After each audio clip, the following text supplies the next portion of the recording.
So I'm making tamales today, and I wanted to show you how I make my tamales. So this is the recipe on the piece of paper so you can get a screenshot of it. So I have here the tamale dough.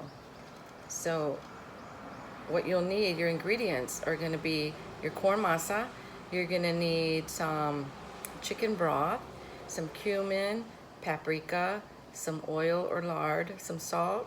Garlic powder is optional and baking powder is optional.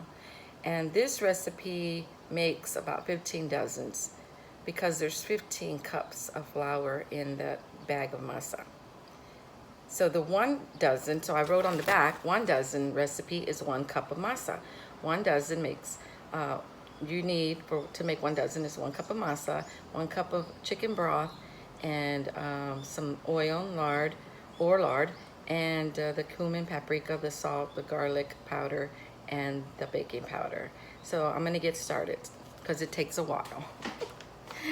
This process takes a while, but I learned some shortcuts along the way.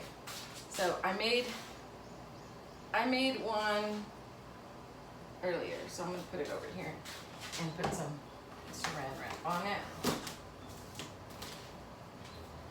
Okay, there we go. So you need a big bowl so you can pour in your broth and all the ingredients.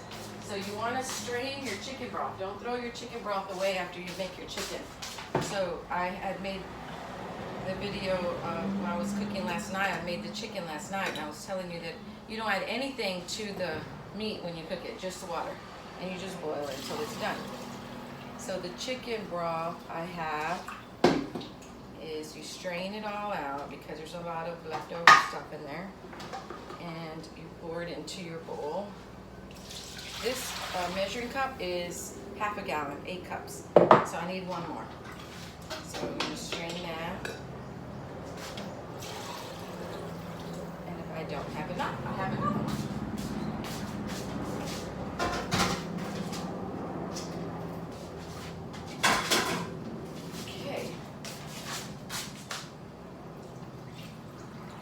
Go.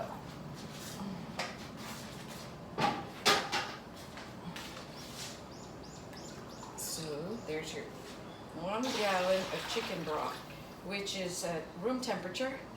You don't want it too hot. And then I need this because I'm going to need to put my oil in there to measure it. So you put your 1 bag of masa. I'm making the whole bag because I have to make around 24 dozens today.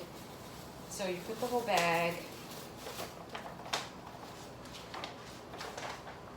and you grab your handy dandy mixer, and you mix it. So I learned this technique from the lady or the inventor of the masa spreader, and I'll show you that later when I put the masa on the corn husk. But she used the mixer, and I was like, that is so genius of you to think of that. My mom would use her hands, and it would be, it hurt my hands so much, my fingers.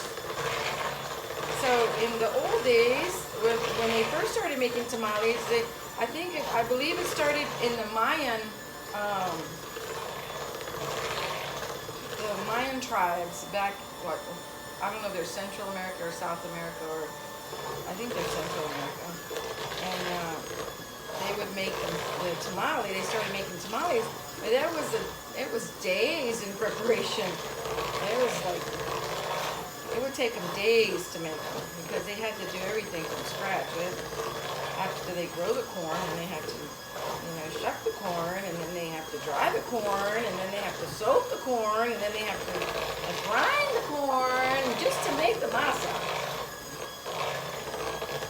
And don't talk about the meat. Then you gotta kill the pig, and oh my goodness, what a process. So praise the Lord, we don't have to go through all that.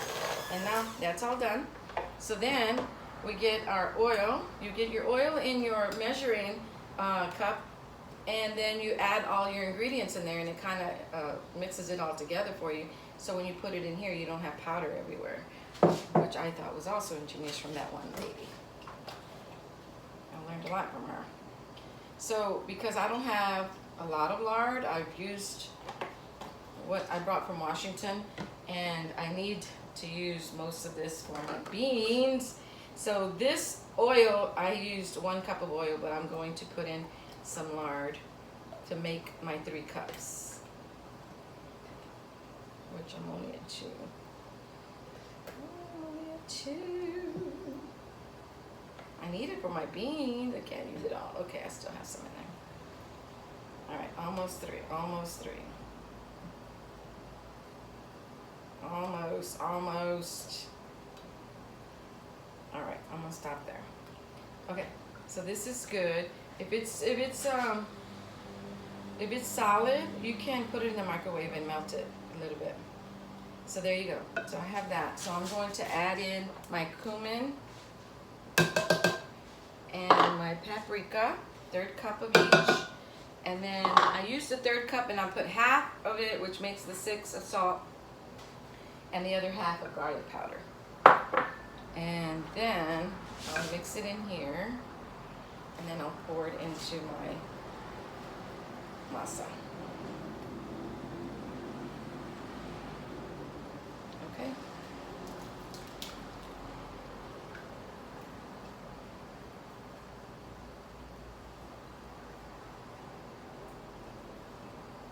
Okay, put that in there. And then you mix this up.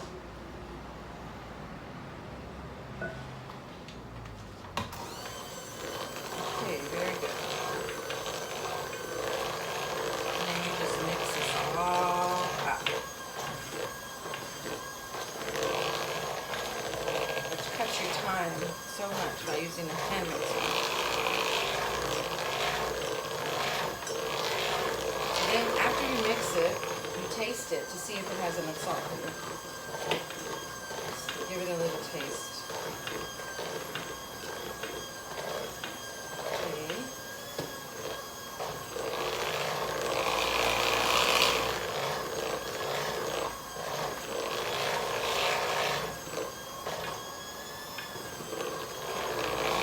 Today we're making chicken tamales, pork, beef, bean and cheese, and jalapeno. I'm only going to show you the chicken because I really need to get these done. Alright, so I've already made the chicken. I made it last night, shredded it, and it's right here. This is the shredded chicken. So I used, this is 2 5-pound bags of leg quarters of chicken, and after you debone them, you have a lot less chicken. However, it makes, you need about 1 pound of meat to make a dozen of tamales. So this is probably, I would say, approximately 6 pounds. So I think it's going to make 6 dozens. And I need to make 10. So I have more chicken that I've cooked and I need to debone. So you don't need to add anything to the water when you cook it. And then after it's cooked, then you shred it, and then you add your seasoning. So this is all done. So it's like a really thick.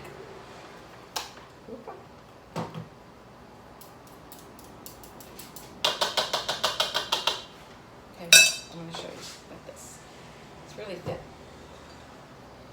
And it's like a peanut butter consistency. And it should not, if you put a little bit in your hand, it should not stick to your hand. I'm going to try it. I'm going to test it and see. But I'll have to taste it to see if it has enough salt. But this is pretty good, well blended here. Okay.